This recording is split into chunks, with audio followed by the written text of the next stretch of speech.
ठीक है, यहाँ तक समझ आ गया आप लोगों को?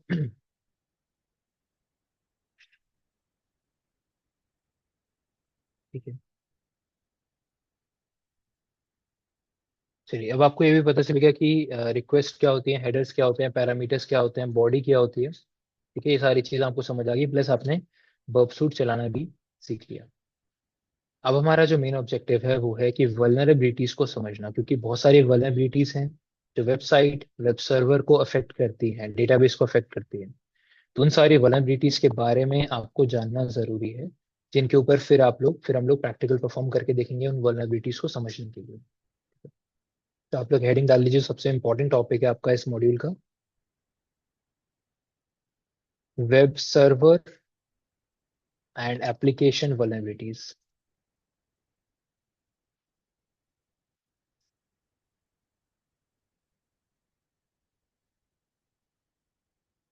तो कुछ वल्नरेबिलिटीज आज डिस्कस करते हैं, बाकियों को फिर कल डिस्कस करेंगे।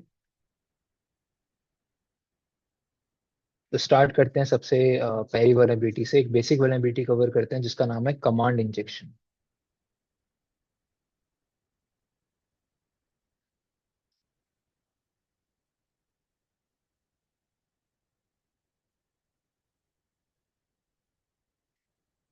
तो ये एक सर्वर साइड वल्नरेबिलिटी है। इसको किस कैटेगरी के अंदर डाला जाता है? Server side vulnerability. क्योंकि यहाँ पर इस वल्नरेबिलिटी के थ्रू होता क्या है, इसको कमांड इंजेक्शन या कमांड एग्जीक्यूशन आप बोल सकते हो। और कमांड की जगह आप ओएस कमांड भी लिख सकते हो। ओएस मतलब operating system command injection vulnerability. अब ऑपरेटिंग सिस्टम कमांड इंजेक्शन का मतलब क्या हुआ? जैसे मैंने अभी आपको जब एग्जांपल बता रहा था वल्नरेबिलिटीज का, तो मैंने एक एग्जांपल दिया था जहां पर हम ऑपरेटिंग सिस्टम पर कमांड्स एग्जीक्यूट कर सकते हैं। मान के चलिए मैंने हु एम आई लिखा, एलएस लिखा, और किसी पैरामीटर पे मैंने वैल्यू डाला। जैसे एक यूआरएल एग्जांपल लेके चलते हैं।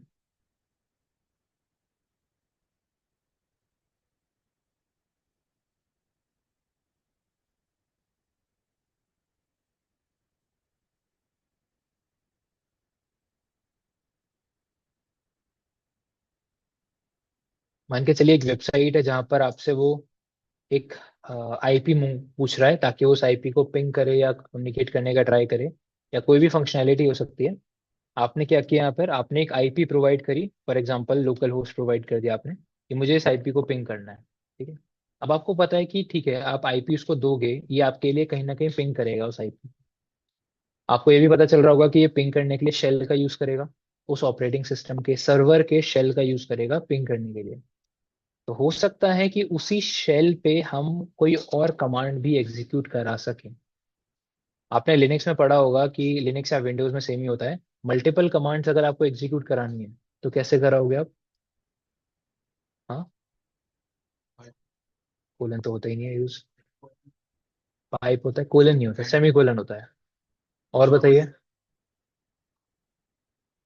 और डबल एंड ऑपरेटर हो गए। तो ये जो ऑपरेटर्स आप लोगों ने पढ़े होंगे, इन ऑपरेटर्स की मदद से क्या होता है, आप मल्टीपल कमांड्स एक साथ एग्जीक्यूट कराते हैं। तो आप क्या करोगे यहाँ पे? आपने यहाँ पे ऑपरेटर लगा दिया, जैसे डबल एंड या सेमी कोलन या पाइप, कोई भी ऑपरेटर आपने लगाया। और उसके बाद आप क्या लिख दोगे कि मुझे कौन सी कमांड एग्जीक्यूट करानी है, इस कमांड को मैं रन कराना चाहता हूँ। ठीक है? अब होगा क्या, अगर ये सर्वर वल्नरेबल होगा तो कहीं ना कहीं ये आपकी कमांड कैसे रन कर रहा होगा? जैसे इसके पीछे जो सर्वर साइड कोड होगा वो कुछ इस तरीके से काम कर रहा होगा। वो लिख रहा होगा पिंग। हो सकता है कि लिख रहा हो कितनी बार पिंग करना है, तो आपने लिख दिया, मतलब उसमें सेट है पहले से कि 4 बार पिंग करेगा ये। ठीक है। और उसके बाद वो आईपी वेरिएबल यहाँ पे आपसे मांगेगा कि आईपी वेरिएबल की जो भी वैल्यू होगी उस वैल्यू को यहाँ पे वो इंसर्ट कर देगा। ठीक है। और आईपी की वैल्यू क्या होगी? जो अटैकर ने प्रोवाइड करा है या जो आपने प्रोवाइड करा है। तो एज इट इज इस चीज को उठाएगा और यहाँ पर वो रख देगा। लोकल उसको हमेशा पिंग करेगा ना, अपने अपने ही सर्वर को तो पिंग कर सकता है। आपको ये नहीं पता कि वो किस नेटवर्क में है, आप या तो कोई पब्लिक सर्वर डालो, google.com facebook.com, तो उन तक रिक्वेस्ट जाएगी। अदरवाइज हम लोकल होस्ट इसलिए नॉर्मली डालते हैं ताकि वो अपने आप को ही पिंग करके पता कर ले। अपने आप को तो हर कोई पिंग कर ही सकता है अगर उसका TCP IP model properly work कर रहा है तो। अब देखिए इस समय होगा क्या कि सबसे पहले तो वो पिंग कमांड को रन करेगा यहाँ से लेकर यहाँ तक, है ना। और जैसे ये कमांड एग्जीक्यूट हो जाएगी तो उसके बाद सेकंड कमांड को रन करेगा। और सेकंड कमांड क्या लिखी है आपने यहाँ पे? हु एम आई। तो जो whoami कमांड है उसका आउटपुट भी आपको आपके स्क्रीन पर देखने के लिए मिल सकता है अगर वेबसाइट वल्नरेबल होगी तो इस वल्नरेबिलिटी को क्या बोला जाता है? OS command injection vulnerability. यही सेम चीज विंडोज में हो सकती है, तो आपको ट्राई करना पड़ेगा कि आपको जैसे whoami कमांड आपको पता है दोनों में सेम तरीके से काम करती है, विंडोज में भी और लिनक्स में भी। अब आपको आइडेंटिफाई करना है तो आप एलएस कमांड यहाँ टाइप करके देखो। अगर एलएस से आउटपुट मिल रहा है तो आपको लगेगा कि वो लिनक्स है।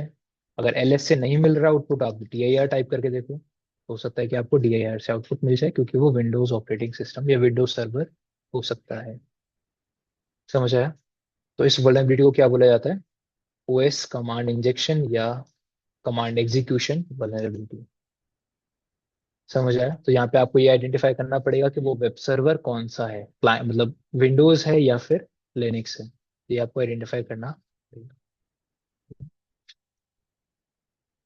अच्छा, अब बाकी वल्नरेबिलिटीज हम लोग कवर करेंगे। तब तक आप लोग एक मशीन लिख लो जो आपको डाउनलोड करके लाना है, जिसपे हम लोग प्रैक्टिकल परफॉर्म करके देखेंगे। एक बहुत पॉपुलर मशीन है जो एक ऑर्गेनाइजेशन है उसने बनाई है, ओवैस।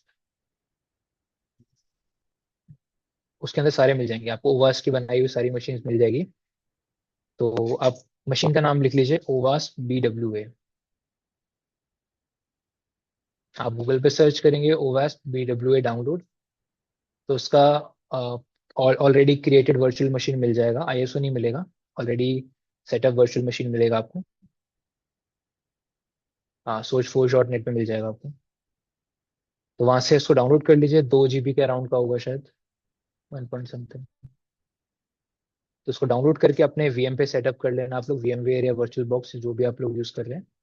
इस पे सेटअप करके आप लोग लाएंगे, क्योंकि इसी के ऊपर हम लोग ओवास्प की बहुत सारी लैब्स हैं जो इसके अंदर है। ओवास्प एक ऑर्गेनाइजेशन है जो कि आपको खासकर टॉप 10 वल्नरेबिलिटीज बताती है, जो सबसे ज्यादा मिलती हैं किसी भी वेबसाइट पे। जितनी वेबसाइट वर्ल्ड वाइड अवेलेबल है उनमें जो खतरा होता है जिन टॉप 10 वल्नरेबिलिटीज का, उसकी लिस्ट आपको हर 3 से 4 साल के अंदर ये वेबसाइट प्रोवाइड करती है या ये ऑर्गेनाइजेशन प्रोवाइड करती है आपको। ठीक है? तो इसके बारे में हम लोग पढ़ेंगे कि वो टॉप 10 वल्नरेबिलिटीज अभी के लिए कौन सी है। इसके बारे में भी आगे पढ़ेंगे हम लोग। बट अभी के लिए इस मशीन को आप लोग डाउनलोड कर लीजिए, ओवास BWA। तो इनकी बहुत सारी बनाई हुई वल्नरेबल मशीन्स हैं, लैब्स हैं, जो आपको उस प्लेटफॉर्म पे देखने के लिए मिलेंगी। ठीक है? तो आप लोग सेटअप करके लाएंगे, ताकि इसके ऊपर फिर हम लोग कुछ इन वल्नरेबिलिटीज को टेस्ट करके देखेंगे कि ये वल्नरेबिलिटीज कैसे आप समझ सकते हैं प्रॉपरली। तो ये समझ आ गया OS OS command injection. Right? इसको आप इससे डाउनलोड कर लेना, sourceforge.net करके एक वेबसाइट है, sourceforge.net, आपको मिल जाएगी।